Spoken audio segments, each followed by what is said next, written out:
السلام عليكم ورحمة الله وبركاته. حبايبي، النهارده هنعمل طاجن بطاطس مهروسة بحشوات مختلفة جديدة، وانتي ممكن تنوعي براحتك. البطاطس كيلو بطاطس مهروسة سلقتها وهرستها، والحشوة طماطم، اللحم بتاعها بس وخليها وعاملاه شرايح صغيرة، فلفل رومي، في قرن فلفل حامي مع توم مهروس، بصلتين مفرومين. الحشو بقى هيكون ايه؟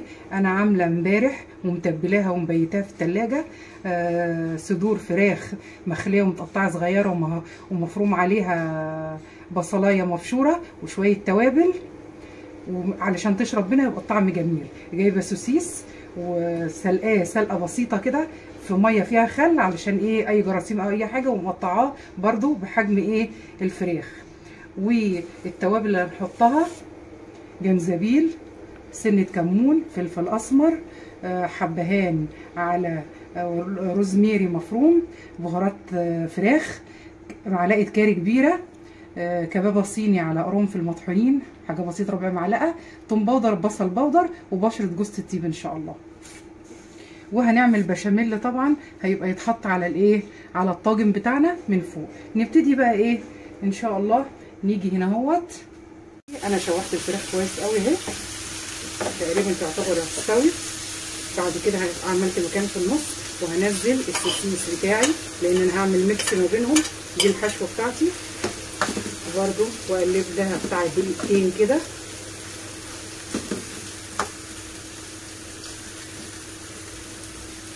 السوسيس ده انا قلت لكم في ميه مغليه نزلته مع معلقه خل علشان اي جراثيم او اي حاجه، وبعد كده طلعته وقطعته نفس ايه. بعد كده هجيب الحشوات بتاعتي، تكمله الحشوه. اول حاجه هنزلها البصل، وده علشان ايه؟ يدبل. تجوع ماشي. برضه كل شويه اخلي مكان في النص، واروح منزله الفلفل الرومي. اللحمه بتاع الطماطم خاليه منها الجذر اللي في القلب، واخده اللحمه بس بتاع الطماطم. شفتوا الالوان جميله ازاي؟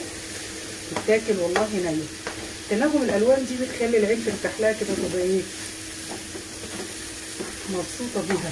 حشوه جميله، ممكن اخد المقدار اللي انا عايزاه، والباقي ممكن يتحط في سندوتشات جنب بطاطس محمره. اجي هنا اولع النار على 3 معالق السمنه كبار عشان اعمل البشاميل. 1 2 3 كمان نص.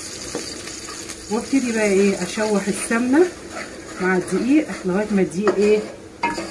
يصفر كده. بشاميل، وانزل عليه لتر الحليب مع التقليب باستمرار كده.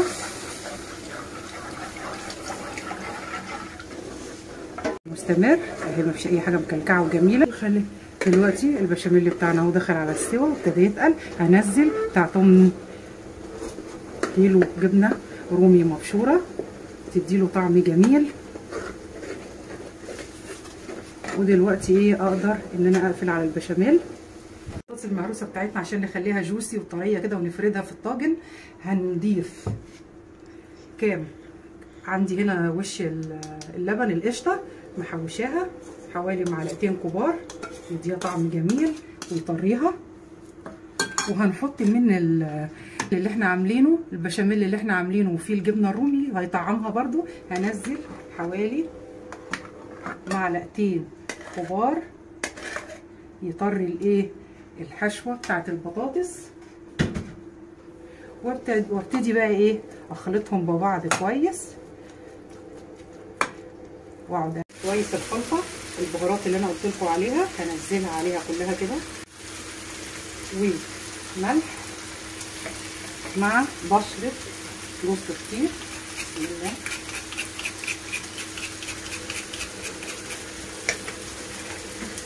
واقلب.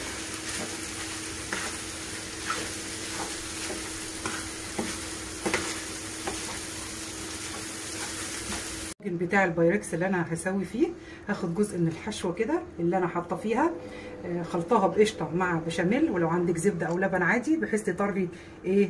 تخليها جوسي اللي هي البطاطس بتاعتك. وهنزل كده نص المقدار من تحت في الطاجن.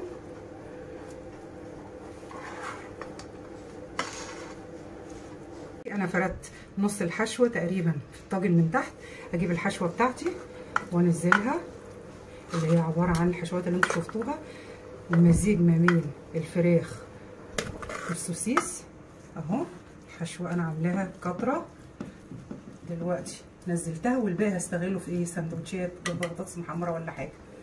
خلاص دلوقتي انا حطيت الطبقه الثانيه من البطاطس فوق الحشوه، وهنزل بعد كده عليها البشاميل واسويها برده. البشاميل دوت اللي انا حاطه فيه الجبنه رومي المبشوره. بسم الله الرحمن الرحيم. سويت البشاميل بتاعي منتهى الجمال اهو. دخلوا الفرن، شغاله الفرن والشوايه، بس هبعد الطاجن دوت على احطه على الشبكه بعيد عن الشوايه شويه يستوي براحته. كل حاجه مستويه يا دوبك بس يتحمر البشاميل. لما طلعت من الفرن بالشكل الحلو ده تهدى وتقطعوها تاكلوها جنبها مخلل زيتون. دمتم بصحه وعافيه، يا رب تعجبكم. متنسونوش اللايك والشير. السلام عليكم ورحمه الله وبركاته.